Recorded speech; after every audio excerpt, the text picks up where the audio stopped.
வணக்கம் நேத்ரா நிகழ்ச்சியோடு இணைந்திருக்கின்றோம். இப்பொழுது இரண்டாவது பகுதியின் இரண்டாவது சிறப்பு நேர்காணல் பகுதிக்குள் வந்திருக்கின்றோம். இன்றைய தினம் உண்மையில் ஒரு விசேடமான நேர்காணல் பகுதி.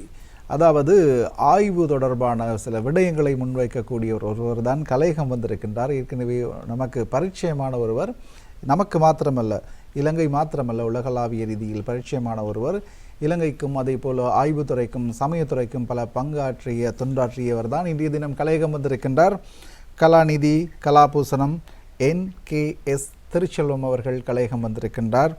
எழுத்தாளர், சமூக சேவையாளர், வரலாற்று ஆய்வாளர், வரலாற்று துறையில் BA பட்டம் பெற்றவர், கொழும்பு தமிழ்ச்சங்க ஆயுள் உறுப்பினர், தமிழ் சினிமா ஆய்வாளர் மற்றும் தொகுப்பாளர், இலங்கை அரசின் கலாபூசணம் விருது பெற்றவர், இலங்கை இந்து ஆராய்ச்சி பேரவையின் தலைவர், அகில இலங்கை இந்து கலாசார பேரவையின் பொதுச் செயலாளர், உலக தமிழ் செம்மொழி பல்கலைக்கழகத்தில் கலாநிதி பட்டம் பெற்றவர்.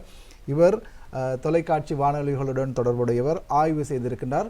இலங்கையை பொறுத்தளவில் சமயத்துக்கும் பல தொண்டுகளை ஆற்றி வருகிறார். குறிப்பாக ஆய்வுத்துறையில் சமயம் சார்ந்த விடயங்களை ஆய்வு செய்வதில் ஆர்வம் கொண்டவர். பல ஆய்வுகளை பல சிரமத்திற்கு மத்தியில் மேற்கொள்பவர்கள். அதே போல இலங்கையில் பல பாடல்களை, சினிமா துறை சமயம் சார்ந்த பாடல்களை ஏற்றியிருக்கின்றார், எழுதியிருக்கின்றார், பாடியிருக்கின்றார்.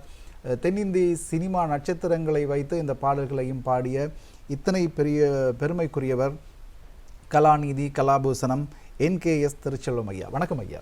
வணக்கம்.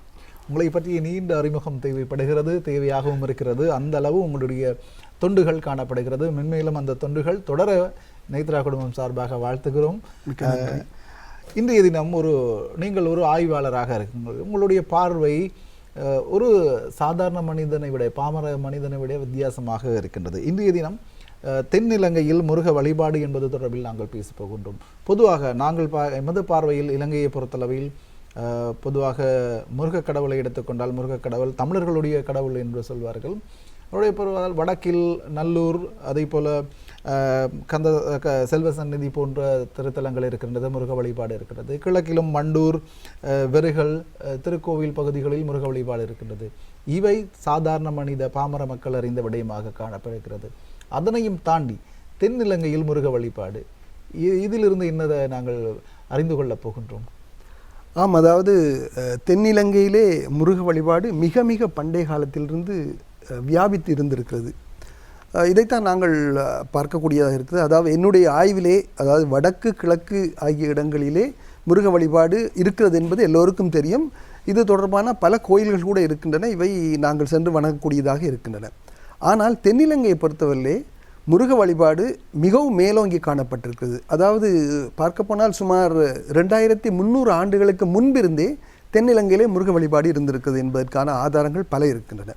இவற்றிலே நான் மிக முக்கியமாக குறிப்பாக சொல்லக்கூடியவை 2300 ஆண்டுகளுக்கு முன்பு பொறிக்கப்பட்ட பிராமி கல்வெட்டுக்கள். இந்த கல்வெட்டுக்களை பார்க்கும்பொழுது தென்னிலங்கை என்று சொல்லும் பொழுது தென்னிலங்கை, அதுபோல தென்கிழக்கு இலங்கை, இந்த பகுதி தான் முருக வழிபாட்டிற்கு மிகவும் ஒரு பிரசித்தி பெற்ற இடமாக பண்டைய காலத்தில் இருந்திருக்க வேண்டும் என்பதற்குரிய ஆதாரங்கள் அங்கே காணப்படுகின்றன. அப்படி பார்க்கும் பொழுது மிக குறிப்பாக அம்பாந்தோட்டை மாவட்டத்தை எடுத்துக்கொண்டால், அம்பாந்தோட்டை மாவட்டத்திலே இது தொடர்பான 8 பிராமி கல்வெட்டுகள் காணப்படுகின்றன. இவை 2300 ஆண்டுகளுக்கு முன்பு பொறிக்கப்பட்ட பிராமி கல்வெட்டுகள். இன்றும் கூட அங்குள்ள காடுகளில் இருக்கும் குகைகளில் நாங்கள் காணக்கூடியதாக இருக்கிறது.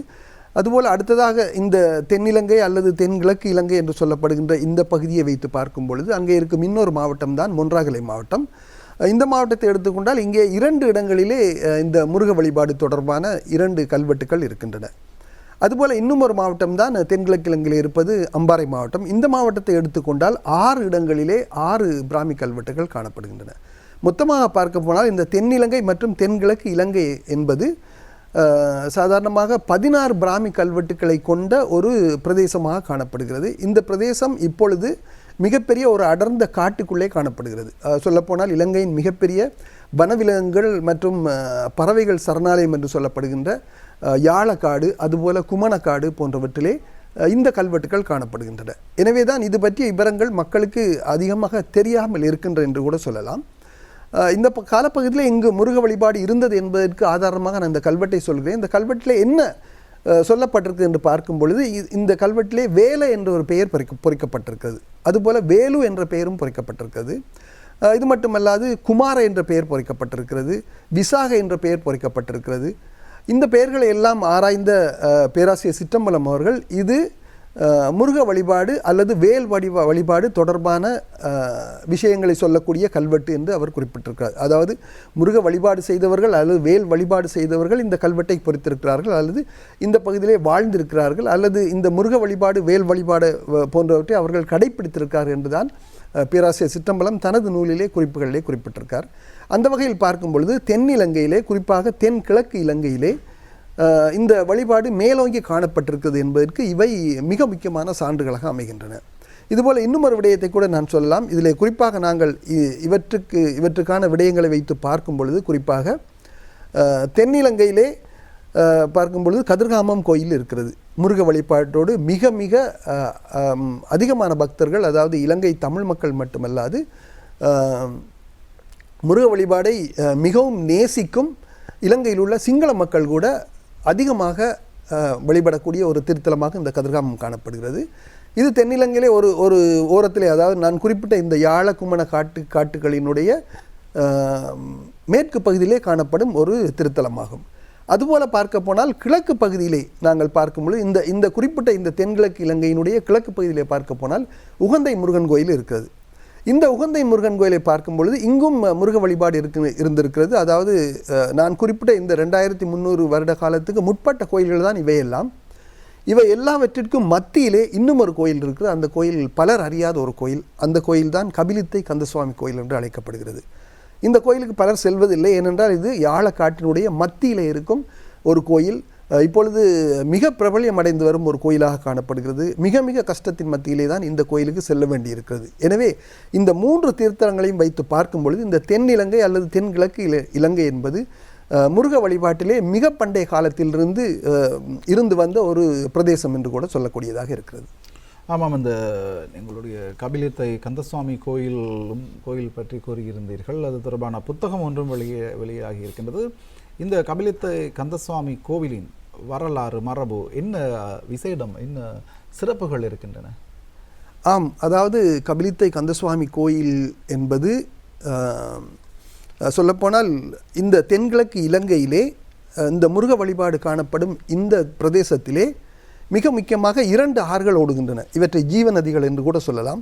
ஒன்று நான் சொன்ன கதிர்காமத்து அருகிலே ஓடும் மாணிக்க கங்கை, அடுத்ததாக ஓடும் கும்புக்கன் ஆறு. இந்த 2 ஜீவ நதிகளுக்கும் இடையிலே தான் இந்த மிகப்பெரிய காடு அமைந்திருக்கிறது. இந்த காட்டை கூட கந்தசுவாமி கடவுளின் புனித பூமி என்று அழைக்கிறார்கள், கந்தசுவாமி கடவுளின் புனித காடு என்று அழைக்கிறார்கள். சிங்கள மக்கள் கூட இந்த காட்டை மிகவும் பயபக்தியாக இந்த காட்டை பயன்படுத்தி கொண்டிருக்கிறார்கள். அந்த காட்டினூடாக தான் வருடம் கதிர்காமத்துக்கு பாத யாத்திரை கூட நாங்கள் நடந்து செல்கிறோம். எனவே இந்த காடு முழுக்க முருக வழிபாட்டோடு தொடர்புடைய அல்லது முருகனுடைய சக்தி மிக்க, முருகனுடைய அமானுஷ்யங்கள் நிறைந்த ஒரு காடாக இன்றும் கூட பார்க்கப்படுகிறது. எனவே தான் சிங்கள மக்கள் கூட இந்த காட்டை கத்தரகம தெவ்யன்கே அடவிய என்று அழைக்கிறார்கள். எனவே இலங்கையை பொறுத்தவரையிலே ஒரு காட்டிற்கு ஒரு தெய்வத்தினுடைய பெயர் இருக்கிறது என்று சொன்னால் அது இந்த காட்டிற்கு மட்டும்தான். எனவே தான் நான் குறிப்பிட்டு சொல்கிறேன், இந்த பகுதியிலே முருக வழிபாடு என்பது மிக மிக வியாபித்து காணப்பட்டு பண்டைய காலத்திலிருந்து இன்று வரை இந்த முருக வழிபாடு இங்கு மிக அதிகமாக காணப்படுகிறது என்று சொல்லலாம். நீங்கள் குறிப்பிட்ட இந்த கபிலித்தை கோயில் பற்றி பல விஷயங்கள் இருக்கின்றன. இவை பற்றி நான் ஆராயும் பொழுது, அதாவது முதல் தடவையாக 2014ஆம் ஆண்டு நான் இந்த கபிலித்தை கோயிலுக்கு சென்றேன்.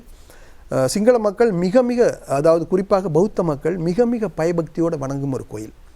ஆரம்பத்தில் இந்த கோயில் காட்டுக்குள்ளே இருந்திருக்கிறது. இந்த கோயில், அதாவது இதை ஆதி கதிர்காமம் என்று கூட சொல்கிறார்கள். இந்த கோயிலை பற்றிய வரலாற்றை ஆராய்ந்து பார்க்கும் பொழுது, அதாவது முருகப்பெருமான் சூரசம்ஹாரத்தை முடித்துவிட்டு அமைதியாக, அதாவது ஓய்வெடுப்பதற்காக நிஷ்டையிலே வந்து அமர்ந்த இடம்தான் இந்த இடம் என்று சொல்லப்படுகிறது. இந்த கபிலித்தை என்று சொல்லப்படுகின்ற இடம், அதாவது யாழக்காட்டின் மத்தியிலே ஓடும் கும்புக்கன் ஆற்றின் கரையிலே இந்த கோயில் காணப்படுகிறது. இங்கு சென்றால் நாங்கள் கோயில் என்று சொல்கிறோம், ஆனால் அங்கு சென்று பார்க்கும்பொழுது அங்கே கோயில் கிடையாது.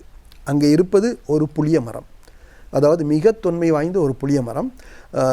சூரசம்ஹாரத்தை முடித்த முருகன் கதிரைமலையிலிருந்து தான் வீசிய ஒரு தங்க வேல் இந்த புளிய மரத்திலே குத்தி நின்றதாகவும், அந்த இடத்திலே வந்து முருகன் நிஷ்டையிலே அமர்ந்து இன்றும் அமர்ந்து பக்தர்களுக்கு அருள் பாலிப்பதாகவும் சொல்லப்படுகிறது. இது ஐதீகமாக பேசப்படுவது சிங்கள மக்கள் மத்தியிலே கூட, சிங்கள பௌத்த மக்கள் மத்தியிலே கூட இந்த ஐதீகம் மிக பிரபலமாக காணப்படுகிறது. எனவே தான் சிங்கள பௌத்த மக்கள் இந்த இடத்திற்கு, அதாவது வகை தொகை இன்று சென்று கொண்டிருக்கிறார்கள். மிக முக்கியமான பிரபலியமானவர்கள் கூட தங்களுடைய தொழிலை ஆரம்பிக்கும் முன்பு, அதுபோல தங்களுடைய பதவிகளை ஏற்றுக்கொள்ளும் முன்பு அரசியல்வாதிகள் கூட இந்த இடத்துக்கு சென்று முதலாக இந்த கபிலித்தை கந்தனை வணங்கிவிட்டு தான் கதிர்காமத்துக்கு செல்வதாக நான் கேள்விப்பட்டிருக்கிறேன். என்னுடைய பல நண்பர்கள், சிங்கள நண்பர்கள் கூட இதை பற்றி சொல்லியிருக்கிறார்கள். அப்படிப்பட்ட ஒரு சிறப்பான ஒரு கோயிலாக இந்த கபிலித்தை முருகன் கோயில் காணப்படுகிறது. இந்த நாங்கள் கோயில் என்று சொல்கிறோம். அங்கே சென்று பார்த்தால் அங்கே கட்டிடங்கள் கிடையாது, பூசாரி கிடையாது, ஐயர் கிடையாது, உண்டியல் கிடையாது, எதுவுமே கிடையாது. அங்கே இருப்பது ஒரு புளிய மரம் மட்டும்தான். இந்த புளிய மரத்துக்கு சென்று வணங்கிவிட்டு, அதில் ஒரு அதிசயம் என்னவென்றால் அந்த புளிய மரத்திலே பார்க்கும் பொழுது ஒரு 6 தழும்புகள் தெரியும்.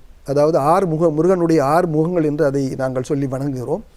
எந்த புளிய மரத்திலையுமே காணாத ஒரு அதிசயம் அந்த மரத்திலே இருக்கிறது.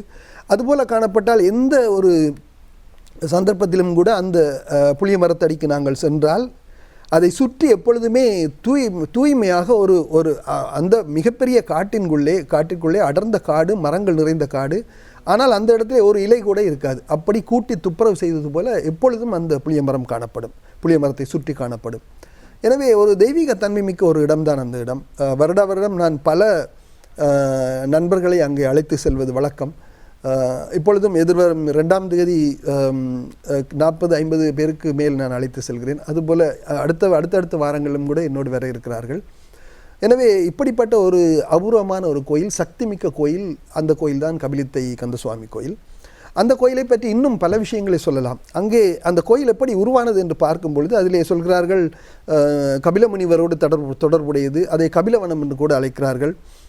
இப்படி பல விடயங்கள் அங்கே இருக்கின்றன. அதாவது அந்த இடத்திலே இத்திமரக்காடு அதிகமாக இருந்ததாகவும் சொல்லப்படுகிறது.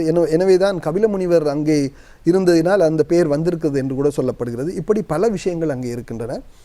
அங்கே சென்று பார்க்கும் பொழுது நாங்கள் உண்மையிலே ஒரு நிசப்தத்தை அல்லது ஒரு தெய்வீகத்தை, ஒரு அமானுஷத்தை அங்கே உணரக்கூடியதாக இருக்கும். குளப்படி உள்ளவர்கள் கூட அங்கு வந்து பார்த்தால் அந்த இடத்துக்கு வந்தவுடனே அமைதியாகி விடுவார்கள். எனவே அப்படிப்பட்ட ஒரு அமைதியை அவர்கள் மனதுக்குள்ளே அந்த சூழ்நிலை ஏற்படுத்திவிடும் என்று தான் சொல்ல வேண்டும். அப்படிப்பட்ட ஒரு உன்னதமான ஒரு கோயிலாக அந்த கபிலித்தை முருகன் கோயில் காணப்படுகிறது. அது மட்டுமல்லாது இந்த கோயிலை ஆரம்ப காலத்திலிருந்து வேடர் குலத்தவர்கள் வணங்கி வந்தார்கள் என்று சொல்லப்படுகிறது. அதாவது வள்ளியை கூட முருகப்பெருமான் இந்த இடத்திலே சந்தித்தார். நாங்கள் செல்லக்கதிர்காமத்தை சொல்கிறோம். அதே சமயம் வள்ளியம்மனை இந்த இடத்திலும் சந்தித்திருக்கார் என்று கூட ஐதியம் கூட இருக்கிறது.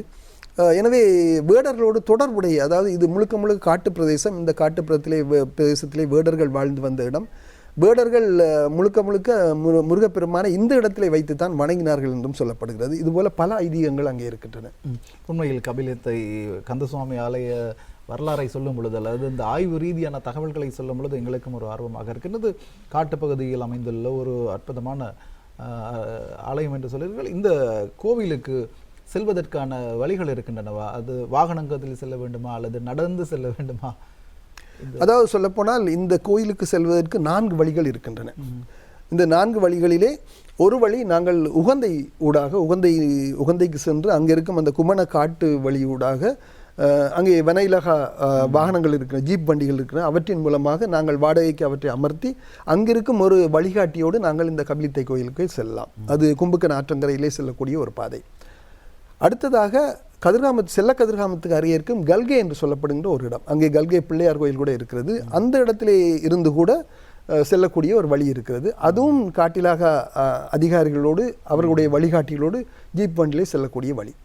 அடுத்தபடியாக இன்னும் ஒரு வழி தான் நாங்கள் கதிர்காமத்திலிருந்து சித்துல்பவ் வந்து அங்கிருந்தும் காட்டுப்பாதை வழியாக இந்த கோயிலுக்கு செல்ல வேண்டும். அது கூட நாங்கள் இந்த கும்புக்கன் ஆற்றுக்கு வந்து அந்த இடத்திலிருந்து செல்ல வேண்டும். இப்படி 3 வழிகள் இருக்கின்றன. சாதாரணமாக காட்டிலாக அதிகாரிகளோடு வழிகாட்டிகளோடு செல்லக்கூடியது. ஆனால் இவை ஒன்றுமே இல்லாமல் செல்லக்கூடிய ஒரு வழி இருக்கிறது. பொதுமக்கள் அதிகமாக பயன்படுத்தும் வழியதான் அந்த வழிதான் கொட்டியாக்கலை வழி என்று சொல்வார்கள். அதாவது நாங்கள் மொன்றாகலை மாவட்டத்தில் இருக்கும் சியம்பலாண்டுவைக்கும் மொன்றாகலைக்கும் இடையில், சியம்பலாண்டுவைக்கு அருகிலே இருக்கிறது கழுவப்ப ஜங்ஷன் என்று ஒரு சந்தி ஒன்று இருக்கிறது. இந்த சந்தியிலிருந்து நாங்கள் நேராக, அதாவது தெற்கு நோக்கி பயணித்தால் அங்கே அத்திமலை என்று சொல்லப்படுகின்ற ஒரு சிறிய நகரம் இருக்கிறது, சிறிய ஒரு ஊர் இருக்கிறது. அந்த ஊரை தாண்டி சென்றவுடன் தான் கொட்டியாகலை என்ற ஒரு ஊர் வருகிறது. இந்த ஊர் தான் ஒரு கடைசி கிராமம் என்று சொல்லப்படுகிறது. இங்கிருந்து பல டிராக்டர் வண்டிகள் அல்லது ஜீப் வண்டிகள் கபிலித்தை செல்வதற்கு வாடகைக்கு அமர்த்தி கொண்டு செல்லலாம். அதிகமானோர், அதாவது வசதி குறைந்தவர்கள் டிராக்டர் வண்டியிலே செல்வார்கள். நல்ல வசதி உள்ளவர்கள் அதிக பணம் கொடுத்து ஜீப் வண்டியிலே செல்வார்கள். ஜீப் வண்டிலே செல்ல போனால் சாதாரணமாக 6 பேர் மட்டுமே செல்ல முடியும். டிராக்டர் வண்டியிலே 10 முதல் 12 பேர் செல்ல முடியும். நான் டிராக்டர் வண்டியிலே அழைத்து கொண்டு செல்வதுதான் வழக்கம். அப்பொழுதுதான் அது வருபவர்கள் சுமை இல்லாமல் இருக்கும். எனவே அங்கிருந்து அந்த கொட்டியாகலையிலிருந்து கிட்டத்தட்ட சுமார் 25 கிலோமீட்டர் அல்லது 30 கிலோமீட்டர் பயணம் செய்து கும்பக்கன் ஆற்றங்கரை அடைந்து அதற்கு காற்றை கடந்து தான் இந்த புளிய மரத்துக்கிடைக்கு நாங்கள் செல்ல வேண்டும். ஆய்வாளருடன் பேசிக் கொண்டிருக்கின்றோம். அற்புதமான விடயங்களை பேசிக் கொண்டிருக்கின்றோம். ஆரம்பத்தில் சொன்னோம், தென்னிலங்கையில் முருக வழிபாடு, தென்கிழக்கு இலங்கையில் முருக வழிபாடு 2300 ஆண்டுகளுக்கு முற்பட்ட காலத்தில் இந்த பிராமி கல்வெட்டுகள் கண்டெடுக்கின்றன. எனக்கு 2 கேள்விகள் வருகின்றன. பிராமி கல்வெட்டுகளில் உள்ள எழுத்துக்கள் இந்த மொழியில் இருந்தது. அப்பொழுது நீங்கள் சொல்லியிருக்கலாம், அந்த கல்வெட்டுகளில் சில வேலனை குறிக்கும் சொற்கள், சில குமரன் என்ற சொற்கள் எல்லாம் பயன்படுத்தப்பட்டன. அங்கிருந்து பார்க்கும் பொழுது குமரக்கடவுள் அல்லது முருகக்கடவுள் தமிழர்களுடைய கடவுள் என்று சொல்லப்படும் ஒரு விடயம் இருக்கிறது. தமிழர் கடவுள், முருகக்கடவுள் என்று. இப்பொழுது இந்த கல்வெட்டுக்களின் அடிப்படையில் அங்கு வாழ்ந்தவர்கள் தமிழர்களாக இருக்கின்றார்களா அல்லது அங்கு வாழ்ந்தவர்கள் முருகப்பெருமானை தனது இஷ்ட தெய்வமாக வழிபட்டார்களா? உங்களுடைய ஆய்வு பார்வையில் அது எவ்வாறு இருக்கிறது? அதாவது சொல்லப்போனால் இந்த முருக வழிபாடு தென்னிலங்கையிலே அல்லது தென்கிழக்கு இலங்கையிலே வியாபித்து காணப்பட்டதுக்கு அங்கு பண்டைய காலத்தில் இருக்கும் மக்கள் முருகனை வழிபட்டிருக்கிறார்கள் என்றும் சொல்ல வேண்டும். இன்னொரு விடயத்தை கூட சொல்லலாம். அதாவது இந்த பகுதியை ஆட்சி செய்தவர்கள் அந்த காலத்திலே கஜரகம சத்திரியர்கள் என்று சொல்லப்படுகின்ற ஒரு சிற்றரசர்கள். இந்த சிற்றர்கள் பற்றிய குறிப்புகள் மகாவம்சத்திலே கூட இருக்கின்றன. அதாவது கஜரகம என்று சொல்லும் பொழுது இன்றைய கதிர்காமம், இந்த கதிர்காமத்தை தலைநகராக அல்லது உபநகராக கொண்டு ஆட்சி செய்த ஒரு சத்திரிய மன்னர்கள் இருந்திருக்கிறார்கள். இந்த சத்திரிய மன்னர்கள் யார் என்று பார்க்கும் பொழுது அவர்கள் காலத்திலே அவர்கள் பொறித்த கல்வெட்டுகள் கூட 4 இடங்களிலே இருக்கின்றன. அது இந்த காட்டுக்குள்ளே இருக்கும். அதாவது நான் குறிப்பிட்ட இந்த கந்தசுவாமி கடவுளின் புனித பூமி என்று சொல்லப்படுகிற அந்த காட்டுக்குள்ளே இருக்கும் ஒரு இடம் தான் கொட்டதாமுகிலை என்று சொல்லப்படுகின்ற ஒரு இடம். அதுபோல் இன்னும் ஒரு இடம் அதற்கு சற்று தள்ளி இருக்கும் குமணக்காட்டிலே இருக்கும் போவத்தகல் என்ற இடம். அதற்கு கொஞ்சம் சற்று வடக்கிலே, அதாவது உகனை பகுதியிலே காணப்படும் இன்னும் ஒரு இடம் இருக்கிறது. அந்த இடத்துக்கு மாதனக்கந்து என்று சொல்லப்படுகின்ற இடம். அதற்கும் வடக்கு பகுதியிலே மகோயா என்று சொல்லப்படுகின்ற அந்த இடத்திற்கு அருகிலே இருக்கும் ஹேனன்னேகல என்று சொல்லப்படுகின்ற இடம். இந்த 4 இடங்களிலும் இவர்களுடைய இந்த பகுதி இவர்களுடைய ஆட்சி பகுதியாக இருந்திருக்குது என்பதற்கு ஒரு முக்கியமான ஆதாரத்தை கூட சொல்லலாம். அதாவது இந்த 4 இடங்களிலும் பொறிக்கப்பட்ட கல்வெட்டுகளிலே மீன் சின்னம் பொறிக்கப்பட்டிருக்கிறது. அதாவது மீன் சின்னம் என்று சொல்லும்போது சாதாரணமாக மீன் சின்னத்தை கொண்டவர்கள் பாண்டிய மன்னர்கள். எனவே ஆராய்ச்சியாளர்கள், குறிப்பாக எங்களுடைய பேராசிரியர் சிற்றம்பலம் போன்றவர்கள் ஆராய்ச்சியாளர்கள் இந்த மீன் சின்னத்தையும் அந்த கல்வெட்டுகளிலே பொறிக்கப்பட்ட இன்னொரு சுவாஸ்திகா சின்னம் கூட இருக்குது. சுவாஸ்திகா சின்னம் என்பது சாதாரணமாக இந்து சமய வைதிக சமய சின்னம் என்று கூட நாங்கள் எடுத்துக்கொள்ளலாம். இந்த 2 சின்னங்களும் இந்த கல்வெட்டுகளிலே காணப்படுது. அதாவது நான் சொன்ன இந்த யாழக்காட்டின் மத்தியிலே, அதாவது கபிலித்தை கந்தசுவாமி கோயிலினுடைய தெற்கு பகுதியிலே சில மைல் தூரம், அதாவது நான் நினைக்கும் அளவிலே அது ஒரு 5-6 கிலோமீட்டர் தூரத்திலே இருக்கும் மலை தான் கொட்டதாமுகில. இந்த கொட்டதாமுகில மலையிலே 15 கல்வெட்டுகள் இருக்கின்றன மீன் சின்னங்களோடு, அதுபோல சுவாஸ்திகா சின்னத்தோடு. போவத்தகலையிலே ஒரு கல்வெட்டு இருக்கிறது, மாதனக்கந்தையிலே ஒரு கல்வெட்டு, அதுபோல ஹேனனகலையிலே ஒரு கல்வெட்டு. இப்படி கிட்டத்தட்ட ஒரு 20 கல்வெட்டுகள் இருக்கின்றன. எனவே இந்த மீன் சிங்கம் இருப்பதால் இவர்கள் சத்திரியர்கள் என்று சொல்லப்படுவதால் இவர்கள் தென்னிந்தியாவில் இருந்த பாண்டிய மன்னர்களுடைய வம்சாவளியினர் அல்லது அவர்களோடு தொடர்புபட்டவர்களாக இருக்கக்கூடும் என்று ஆராய்ச்சியாளர்கள் சொல்லியிருக்கிறார்கள். எனவே இவர்கள் தான் முதலாக கதிர்காமத்திலே முருக வழிபாட்டை பேணி, அதாவது முருக வழிபாட்டை வழிபட்டிருப்பார்கள் என்று கூட பேராசிரியர் சிற்றம்பலம் அவர்கள் தனது நூலிலே குறிப்பிட்டிருக்கிறார். இதற்கு முன்பாக நாங்கள் பார்க்கும் பொழுது இந்த பகுதியை ராவணனோடு தொடர்படுத்தி கூட சொல்லப்படுகிறது. ராவணனுடைய தம்பி என்று சொல்லப்படுகிற கும்பகர்ணன் இந்த பகுதியை ஆட்சி செய்ததாகவும், இந்த பகுதியிலே வயல் நிலங்களை அவன் பரிபாலித்து வந்ததாகவும், இங்கே ஓடும் கும்பக்கன் ஆறு கூட அவனுடைய பேரிலே தான் இருந்ததாகவும் கூட சொல்லப்படுகிறது. அதுபோல் இன்னும் ஒன்றை பார்க்கும் பொழுது கதிர்காமத்துக்கு அருகிலே ஓடும் அந்த மாணிக்ககங்கை கூட அதற்கு ஆண்டவன் ஆறு என்று கூட பேர் இருக்கிறது. அது கூட ஒல்லாந்தர் கால குறிப்புகளிலே ஆண்டவன் ஆறு என்று குறிப்பிட்டிருக்கிறார்கள். இது பற்றி தொலமி கூட குறிப்பிட்டிருக்கார் இந்த ஆற்றை பற்றி. எனவே இவற்றையெல்லாம் வைத்து பார்க்கும் பொழுது எங்களுக்கு மிக பண்டைய காலத்திலே இங்கே முருக வழிபாடு இருந்திருக்கிறது. பாண்டிய சத்திரிய மன்னர்கள் இந்த முருக வழிபாட்டை ஆரம்பித்திருக்கார் என்று கூட சொல்லலாம். அதுபோல் மட்டக்களப்பு மான்மியம் ஒரு ஆராய்ச்சி என்னும் நூலிலே வைத்து பார்க்கும் பொழுது ராவணன் காலத்திலிருந்து ராவனுடைய அண்ணன் அல்லது சகோதரன் என்று சொல்லப்படுற குபேரன் கூட முருக வழிபாட்டைத்தான் பேணி பாதுகாத்ததாக, முருக வழிபாட்டோடு அவன் தொடர்புடைந்ததாக, முருகனை வழிபட்டதாக கூட சொல்லப்படுகிறது. இதன் காரணமாகத்தான் தன்னுடைய குபேரன் தன்னுடைய புஷ்ப விமானத்தை மயில் வடிவத்திலே அமைத்து கொண்டான் என்று கூட குறிப்புகள் சொல்லுகின்றன.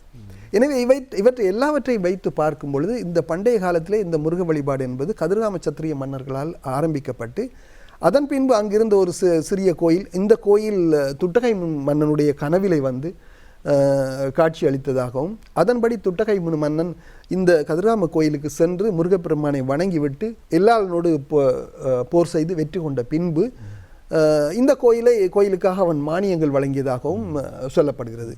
இந்த காலகட்டத்தில் இருந்துதான் சிங்கள மக்கள் இந்த கதிர்காம கந்தனை வழிபட ஆரம்பித்தார்கள். இன்றும் கூட மிக சிறப்பாக அவர்கள் வழிபட்டு கொண்டிருக்கிறார்கள். அவர் தென்னிலங்கையில் இவ்வாறான முருக வழிபாட்டுக்கான சான்றுகள் இருக்கின்றன. நான் கேட்டது இந்த பிராமிய எழுத்துக்கள் அல்ல, அடையாளங்கள் தான் இருந்ததா அல்லது எழுத்துக்கள் இருந்ததா? ஆமாம், பிராமி எழுத்துக்கள் இருக்கின்றன. பிராமி எழுத்து என்று சொல்லும் பொழுது இது எந்த மொழி என்று நீங்கள் கேட்டீர்கள். அதாவது பிராகிருதம் என்று சொல்லப்படுகின்ற ஒரு மொழி அந்த காலத்தில் இருந்தது. அதாவது தமிழ், சிங்களம் மற்றும் பல மொழிகளுக்கு அந்த காலத்திலே வரி வடிவம் இல்லை, அதாவது எழுத்துக்கள் இல்லை. மொழி இருந்தது, எழுத்துக்கள் இல்லை, குறியீடுகள் பெரும்பாலும். ஆம், இந்த பிராகிருதம் என்று சொல்லப்படுகின்ற இந்த மொழிக்கு தான் ஒரு வரி வடிவம் இருந்தது, அதாவது எழுத்து இருந்தது. எனவே பிராகிருதம் என்று சொல்லப்படுகிற இந்த பழங்காலத்து மொழியினுடைய எழுத்து தான் பிராமி.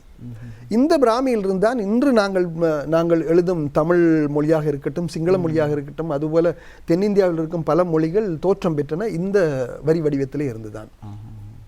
எனவே இது பிராகிருதம் என்று சொல்லப்படுகின்ற மொழிக்குரிய ஒரு எழுத்து. அந்த காலத்திலே எங்களுக்கு கூட எழுத்துக்கள் இல்லை. இன்றைய தமிழ் எழுத்துக்கள் கூட இந்த பிராமியிலிருந்து வந்தவைதான். இன்றைய சிங்கள எழுத்துக்கள் கூட இந்த பிராமியிலிருந்து வந்தவைதான். சரி, பல சுவாரஸ்யமான விடயங்களை பேசிக்கொண்டிருக்கோம். நீங்கள் ஒரு ஆய்வாளராக இருக்கின்றீர்கள். இந்த எழுத்துக்கள் அல்லது நீங்கள் காணும் அந்த விடயங்கள், பொருள்கள், அடையாளங்களை எவ்வாறு பகுத்தறிவீர்கள்? குறிப்பாக உதாரணத்திற்கு ஒரு கல்வெட்டு இருந்தால் அது கோடுகள் வடிவிலும் இருக்கலாம். அதை எவ்வாறு நீங்கள் மொழிபெயர்க்கிறீர்கள் அல்லது அர்த்தம் புரிந்து கொள்வதற்கு என்னென்ன விடயங்களை நீங்கள் கைகொள்கிறீர்கள்? அதாவது நான் பிராமி வாசிப்பேன், எழுதுவேன், அதனுடைய பொருளை உணர்ந்து கொள்வேன். இது என்னுடைய அனுபவத்தில் நான் படித்த படிப்பு. சொல்ல போனால் கிட்டத்தட்ட 2000 பிராமி கல்வெட்டுக்களை நான் வாசித்திருக்கிறேன், மீள் வாசிப்பு செய்திருக்கிறேன். அந்த வகையிலே இலங்கையை பொறுத்தவரையிலே பேராசிரியர் பத்மான் அவர்கள் இந்த பிராமி எழுத்துக்களை வாசிப்பதிலே, அவற்றை கையாள்வதிலே அவர் பிரபலியம் வாய்ந்தவர். அதுபோல பலர் இருக்கிறார்கள். எனவே இப்படிப்பட்ட இந்த பிராமி என்பது அந்த காலத்தில் இந்த பிராமியை எழுதியவர்கள் இதற்கு இதுதான் அர்த்தம் என்பதை அவர்கள் கண்டுபிடித்திருக்கார்கள். அந்த வகையிலே நான் சொல்ல போனால் பேராசிரியர் பர்ணவித்தார்ன அவருடைய குறிப்புகள், அவருடைய இந்த பிராமி கல்வெட்டுகள் தொடர்பான நூல்கள் தான் என்னை பிராமி கல்வெட்டுக்களை வாசிக்க தூண்டியது என்று கூட சொல்லலாம். அந்த வகையில் பேராசிரியர் பர்ணவித்தார்ன அவர்களுடைய பல நூல்களை நான் வாசித்திருக்கிறேன். அதிலே அவர் பிராமி கல்வெட்டுக்களை படியெடுத்து கூட அவர் அங்கே அந்த நூல்களிலே வெளியிட்டிருக்கிறார். சரி, நீங்கள் ஒரு ஆய்வாளராக இருக்கின்றீர்கள், பல ஆய்வு தகவல்களை வெளியிட்டிருக்கின்றீர்கள், பல புத்தகங்களை நீங்கள் வெளியிட்டிருக்கின்றீர்கள். அடுத்ததாக உங்களுடைய ஆய்வு பயணம் எதனை நோக்கி இருக்க போகின்றது? ஒரு சுவாரஸ்யத்துக்காக, உண்மையில் ஒரு ஆய்வு என்பது மிக முக்கியமானது. ஒரு தெரியாத விடயங்களை நீங்கள் மிக சிரமப்பட்டு ஆய்வின் மூலம் வெளிக்கொண்டிருக்கிறீர்கள். அந்த வகையில் உங்களுடைய அடுத்த ஆய்வு எதனை நோக்கியதாக இருக்க போகிறது? ஆம், அதாவது நீங்கள் இப்பொழுது காட்டும் இந்த புத்தகம் அடுத்ததாக வெளிவந்த புத்தகம், நான் கடைசியாக எழுதிய புத்தகம். இந்த புத்தகத்தில் கூட பிராமி கல்வெட்டுக்களே தமிழர் பற்றிய குறிப்புகளை பற்றி எழுதியிருக்கிறேன். அதுபோல சிங்கள கல்வெட்டுகளிலே தமிழர் பற்றி சொல்லப்பட்ட விடயங்களை எழுதியிருக்கிறேன். இப்பொழுது அதிகமாக கல்வெட்டுக்களை தான் நான் ஆய்வு செய்து கொண்டிருக்கிறேன். அந்த வகையிலே இந்த பிராமி கல்வெட்டுக்கள் கிட்டத்தட்ட இலங்கையை பொறுத்தவரையிலே 2000க்கும் மேற்பட்ட கல்வெட்டுகள் இருக்கின்றன. ஆனால் தென்னிந்தியாவை பொறுத்தவரையிலே அங்கே மிக சொற்பமான கல்வெட்டுகள் 103 கல்வெட்டுகள் தான் இருக்கின்றன. எனவே தெற்காசியாவிலே அதிகமான கல்வெட்டுக்களை, அதாவது பண்டைய கால கல்வெட்டுகளை கொண்ட நாடு இலங்கை என்பது நமக்கு ஒரு பெருமையான விஷயம்தான். அதற்கு அடிப்படையில் என்ன காரணமாக இருக்கலாம்? அதாவது உண்மையிலே சொல்ல போனால் ஒரு முக்கியமான ஒரு கேள்வியை கேட்டீர்கள். இந்த பிராமி கல்வெட்டுகளை பொறிப்பதற்கு முக்கியமாக காரணமாக இருந்தது பௌத்த மதம் இங்கு பரவியது.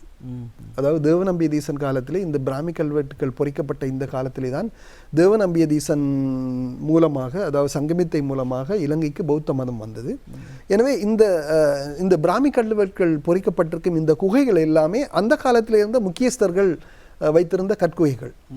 இந்த கற்குகைகள் எல்லாமே அந்த காலத்திலே பௌத்த மதம் பரவிய பொழுது பௌத்த சங்கத்தாருக்கு, அதாவது பௌத்த மதத்தை எடுத்து செல்லக்கூடிய அல்லது அதை போதிக்கக்கூடிய பௌத்த பிக்குகள் அல்லது அவர்களுக்கு தேவைப்பட்டதாக இருந்திருக்கு இந்த குகைகள். அதாவது தனவந்தர்கள் மற்றும் ஒவ்வொரு கிராமத்தில் இருந்த மிகப்பெரியவர்கள், செல்வந்தர்கள், இவர்கள் வைத்திருந்த குகைகள் எல்லாம் அவர்களுக்கு தேவைப்பட்டது. அந்த நேரத்தில் அவர்கள் இந்த குகைகளை தானமாக கொடுத்திருக்கிறார்கள், பௌத்த சங்கத்துக்கு தானமாக கொடுத்திருக்கிறார்கள். இந்த தானத்தை அவர்கள் கல்வெட்டுகளை பொறித்திருக்கிறார்கள். அதாவது நான் வேலன் என்னுடைய குகையை நான் பௌத்த சங்கத்துக்கு தானம் கொடுக்கிறேன், நான் சிவன் என்னுடைய குகையை நான் தானம் பண்ணுகிறேன், நாகன் தானம் பண்ணுகிறேன். அதுபோல் இப்படி பலர் தானம் பண்ணியதாக அந்த தான செய்தியை சொல்வதுதான் கல்வெட்டு. எனவே தான் இத்தனை ஏராளமான கல்வெட்டுகள் இலங்கையிலே பொறிக்கப்பட்டது காரணமே பௌத்த சமயம் இலங்கையிலே பரவிய அந்த காலகட்டம் தான். எனவே அப்படி 2300 ஆண்டுகளுக்கு முன்பு பொறிக்கப்பட்ட இந்த கல்வெட்டுகள் பிற்பட்ட காலத்திலே கூட, அதாவது பொது ஆண்டுக்கு பின், கிறிஸ்துக்கு பின் கூட 5ஆம் நூற்றாண்டு வரை இந்த கல்வெட்டுகள் இருந்தன. அவற்றை நாங்கள் முற்கால பிராமி கல்வெட்டுகள், பிற்கால பிராமி கல்வெட்டுகள் என்று கூட சொல்லுகிறோம். உண்மையில் ஆய்வு விடயங்களை பேசும் பொழுது, ஆய்வுகள் சார்ந்த விடயங்களை பேசும் பொழுது நேரம் உண்மையில் போதாமல் இருக்கின்றது. பல சுவாரஸ்யமான பல விடயங்கள் இருக்கின்றன. மீண்டும் மற்றொரு நிகழ்ச்சியில் நேரம் இருந்தால் நிச்சயமாக இது ஆய்வு தொடர்பான விடயங்களை நாங்கள் பார்க்கலாம். ஆய்வு என்பது மிக முக்கியமானது. அடுத்த சந்ததியினருக்கு நாங்கள் ஒரு தகவலை சேர்க்கிறோம், அதுவும் இல்லாமல் போன அல்லது போய்கொண்டிருக்கின்ற விடயங்களை ஆராய்ந்து ஆய்வு செய்து சொல்கின்றோம். உண்மையில் உங்களுடைய மகத்தான பணி தொடர்ந்து முன்னெடுத்து செல்ல வேண்டும். அதற்கு நேத்ரா குடும்பம் சார்பாக மனமார்ந்த நன்றிகளையும் வாழ்த்துக்களையும் தெரிவிக்கின்றோம். நேத்ரா தொலைக்காட்சிக்கும் உங்களுக்கும் எனது நன்றிகளை தெரிவித்துக் கொள்கிறேன். ஆமாம், அந்த வகையில் இன்றைய விசேட நேர்காணல், இரண்டாவது விசேட நேர்காணல் பகுதியை நிறைவு செய்து கொள்ளலாம். இன்றைய தினம் கலாநிதி கலாபூசணம் NKS திருச்செல்வம் அவர்கள் எழுத்தாளர், சமூக சேவையாளர், வரலாற்று ஆய்வாளர், கொழும்பு தமிழ்ச்சங்க ஆயுட்கால உறுப்பினர், அதுபோல் தமிழ் சினிமா ஆய்வாளர் மற்றும் வானொலி தொலைக்காட்சியுடன் நெருங்கிய தொடர்பு கொண்ட திரு NKS திருச்செல்வம் ஐயா அவர்களுக்கு மீண்டும் நன்றி கூறிக்கொண்டு இன்றைய வணக்கம் நேத்ரா நிகழ்ச்சியை இத்துடன் நிறைவு செய்து கொள்ளலாம். தயாரிப்பாளராக ஈடுபட்ட கேசவன், அதேபோல் அவருக்கு உதவி செய்த சஜாவுக்கும் ஏனைய தொழில்நுட்ப கலைஞர்களுக்கும் நன்றி கூறிக்கொண்டு விடைபெறுகிறோம். மீண்டும் மற்றொரு நிகழ்ச்சியில் சந்திக்கலாம். நன்றி, வணக்கம்.